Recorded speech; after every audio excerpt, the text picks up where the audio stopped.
Hello, hello, hello. I am E. Jones Blacksher, your hostess for the Bullying Reported Please podcast. Welcome, welcome, welcome. On this podcast, we tackle the tough conversations surrounding bullying, from the schoolyard to the workplace. Bullying can leave lasting scars on its victims. We'll explore real life situations, provide expert insights, and provide you with some practical strategies for identifying, addressing, and preventing bullying behavior. The holidays are swiftly approaching. To some, this is an exciting time of the year and look forward to spending time with and celebrating with family, friends, co-workers, and others. But to some, it can bring stress, anxiety, depression, and other less than desirable emotions. Throughout the holiday season, we'll take a look at the dreaded holiday bully. What is a holiday bully? I'm so glad you asked. Stay tuned. Join me as we discuss this phenomenon, provide you with some coping mechanism, and empower one another to stand up, speak out, and make a difference. Holiday bully. Holiday bully refer to people who exhibit bullying behaviors during the holiday season, often intensifying that stress and negativity at a time that's usually associated with joy and celebrations. They can take on different forms. Family pressure bullies, you got your workplace bullies, you got your peer pressure bullies, and you got your cyber bullies. But now, today we're going to talk about the family holiday bully. Holiday bullying, it often stems from heightened expectations, stress, or financial pressures that could trigger some underlying frustrations or some insecurities. So it's that those holiday family bullies, we usually stress over spending time with our family because some of us have family members. We love to see them come, and we love it even more to see them go. Baby, you want to lay hands. They'll make you want to lay hands. And I'm not talking about the holy ones either. They'll keep you in prayer, and they'll keep your lawyer on standby too. You told that trusted relative where your bail money is. Oh, child. But you love them. You still just love them. But no matter what, that those family bullies can make holiday stressful. Because, see, turkey and traditions, they don't always mix well with talk of religion, politics, and all of that stuff. And no matter how much we love them, there is sometimes the sibling, the in-law, or the cousin who know exactly what to say to make us feel small and insignificant. They know just how to push that button. And guess what? They enjoy it too. Just the thought of seeing that person or those people can create a feeling of dread and leave us wondering just how are we going to survive this emotionally.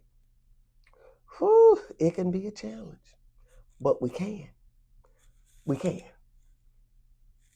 See, during those family gatherings, we sit back, we reminisce, we share stories of the past and the present.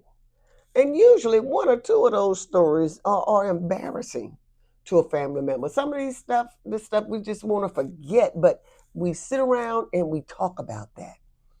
But that family pressure bullies, those are the relatives who want to who they may pressure you or criticize family members using guilt or manipulation to control others' actions or decisions, like attending the gathering or spending money on gifts.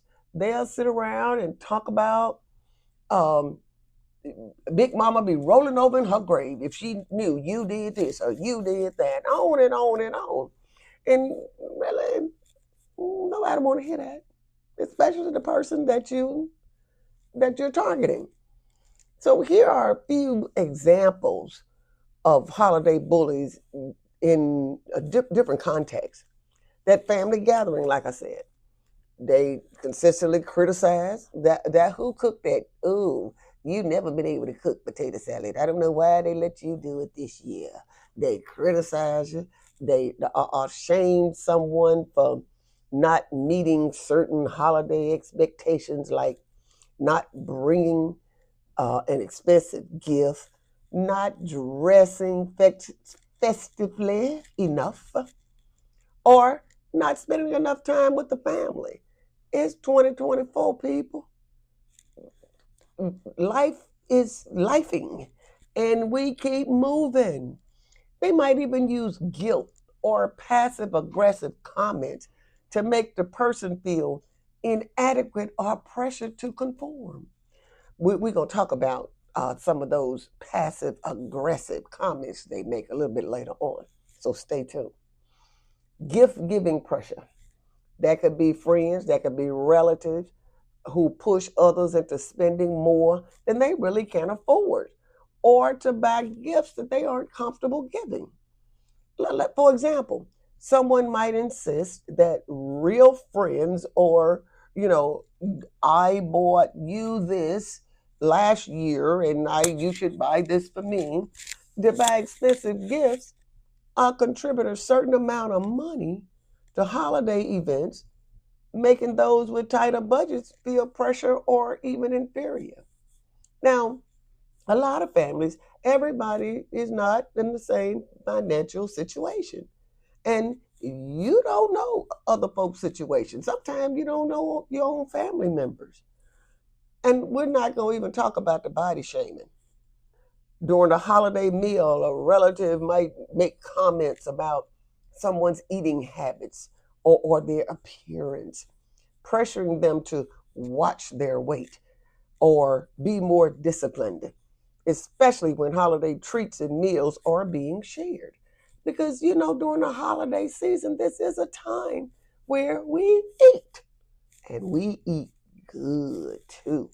So that body shaming is well, do like I do. Hey, Christmas come once a year, and I'm going to enjoy myself, even if I am eating a bit much. But and most people would like home and family to be a safe refuge from harsh realities of living in a modern world. But unfortunately, that is not always the case. And as we mature and we leave our family of origin to create our own home, and holiday visits can bring back a host of unwanted emotions like anxiety, sadness, and fear. Your parents are no longer with you or a family member, and coming back home can bring up all those things. So, what are you going to do? Stay at home? Skip it all together? For some, that's an option. But what if you just can't stay away? So maybe you can reduce contact to a bare minimum, arriving late, leaving early, or perhaps sitting at the other end of the table. But sometimes our gatherings are a little bit more intimate. They're smaller, and interacting is, you have no choice but to interact so that you can enjoy holiday celebrations when the family bullies appear. It's with those passive aggressive comments. Let's explore some strategies you can use to maintain your sanity and stay out of jail. Orange and white stripes, black and white stripes. It is nothing festive about those colors at all. So let's do our best to not do something that we'll regret when dealing with those bullies and their passive aggressive comments. Those passive aggressive comments, they can create tension. But here's a few strategies to handle them effectively while maintaining your peace. Peace. Number one, let's stay calm. Maybe a little hard. Maybe hard sometimes. And it can get hard. Trust me, I know very well. And try to stay composed. Try very hard not to let the comment get under your skin. Take a deep breath. 2 or 3 if you need to. And respond with calmness, which can diffuse the situation. Stay calm and composed. Respond with positivity. Here's an example. If someone says, "Oh, you're finally on time for once," you can reply, "Oh, I'm glad to be here and see everyone." Just straight response. Call it out gently if this happens to you. If it continues, just acknowledge it without escalating. For example, it sounds like there's more to what you're saying. Do you want to talk about it? Okay, elaborate. Let's talk about it, because it sounds like it's something else you might want to say. Set boundaries. If the behavior is recurring, have a private conversation later. You may not want to do it right then because you're in the heat of the moment. Let them know how it make you feel using I statements. I always say, nobody can tell me how I feel. You can say statements like, "I feel uncomfortable when comments like that are made. I feel." You can't argue with my feelings. Redirect the conversation. Change the topic. Change it to something neutral or positive to steer the interaction in a better direction. Limit that interaction. If someone consistently behaves this way, it's okay. It's to limit your time with them during the gathering. Just move away, mingle, do what you have to do to get away from the situation. If someone make a passive aggressive comment about your appearance, such as, "Wow, you've gained weight. Must be enjoying life, huh?" Well, you can respond with, "I'm feeling good, thank you. How have you been doing lately?" Well, I got a pretty smart mouth. And when they say something to that effect, "Wow, you've gained weight. Must be enjoying life, huh?" Like I said, I got a pretty smart mouth. And I usually come back, "Well, I'm fat and I can do something about my weight, but you ugly. You can't do anything about it." All right, moving right along. Yes, I said what I said too. About career choices. Such comments such as, "Oh, still at the same job? Must be nice to not want more for yourself." Try responding with, "I'm really enjoying where I'm at right now. What's been keeping you busy these days?" Okay, turn the table. Turn the table. Somebody might make a comment about you still being single. Still no partner? Don't worry, there's always hope. Well, I'm happy with where I am right now. How's everything going with you? Hello? Let's say something about parenting. Oh, so you let your kids do that. I guess that works for some people. You can respond. It's working great for us. Thanks for noticing. How's your family doing? Financial situation. Boy, people love to get in your pocket. They love to try to figure out how you spend your money. A nice car. Must be nice to not worry about savings. Response. It is. I'm really excited about it. What's the most exciting thing you've done recently? Hmm. Another comment about contribution to the family. Glad you could finally bring something this year. Oh, I'm happy to contribute. It's great to see everyone enjoying the food. Keep it moving. Keep it moving. You don't have to be nasty, a little nice nasty, but get your point across. Your lifestyle. You must have so much free time to be doing that. I love making time for what I enjoy. What hobbies have you been into? Mhm. Say something about your appearance. Guess you couldn't be bothered to dress up today. Response, oh, I'm all about comfort. How's your day going so far? Again, keep it moving. Keep it moving. Addressing holiday bullying involves you got to set those boundaries, honey.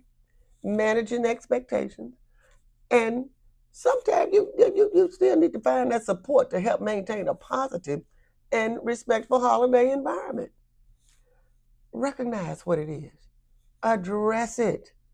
That can preserve a positive environment where everybody can feel included and appreciated during this season. This is a rough time of year. Handling holiday bullying can be challenging, but there's the strategies that I just addressed. Use them. Use those strategies to address it while keeping the holiday spirit positive. So just address what it is. Again, set boundaries firmly and respectfully. Polite to let the person know this is off limits. This is off limits. Use statements like I feel uncomfortable. Stand up for yourself. If someone is overly critical or making those negative comments, a gentle but assertive response can be helpful. Let's keep the holiday spirit positive. Everyone celebrate differently. In group settings, again, standing up for someone else who's being picked on can also set a respectful tone and remind everyone that bullying is not acceptable. So by all means, stand up. Stand up. You can ignore or disengage when possible. Sometimes the best response is actually no response. So if somebody is trying to push your button, choosing not to react or politely excusing yourself can show them their behavior won't get a rise out of you. For some of us, that's pretty hard. That is pretty hard. And by all means, practice self care. Stay mindful. Remind yourself that not everyone will have the same holiday experience, and it's okay to do what feels right for you. Again, redirect. Redirect the conversation. And this is the holiday season. Practice gratitude and focus on what matters. Remind yourself of what you're grateful for and the meaning of the holiday season. Focusing on positive relationships and activities that make you feel fulfilled can make it easier to handle or ignore negative behaviors. Again, this is a beautiful time of the year. It's a year for celebration. Unfortunately, it does bring back a lot of memories. But instead of focusing on the sad part of it, focus on the happy times, focus on the good times. And again, set your limits, manage your reactions, surround yourself with supportive people. You can help reduce the impact of holiday bullying and keep your holidays more joyful and peaceful by using some of these strategies. And as we come to the close of today's episode on holiday bullying, I just want to thank each and every one of you for joining this important conversation. If you or someone you know is struggling, remember, you're not alone. Let's work together to break the stigma, encourage connection, and create a world where we can have healthy relationships. Please like, share, subscribe. You can find this podcast and other useful information on our website, www.bullyingrip.org. Thank you again. Please take care of yourself and others. Until next time, stay safe, stay connected, and remember, there's always hope. Happy holidays from your hostess, E. Jones Blacksher, and the rest of the gang at Bullying Reported, Please.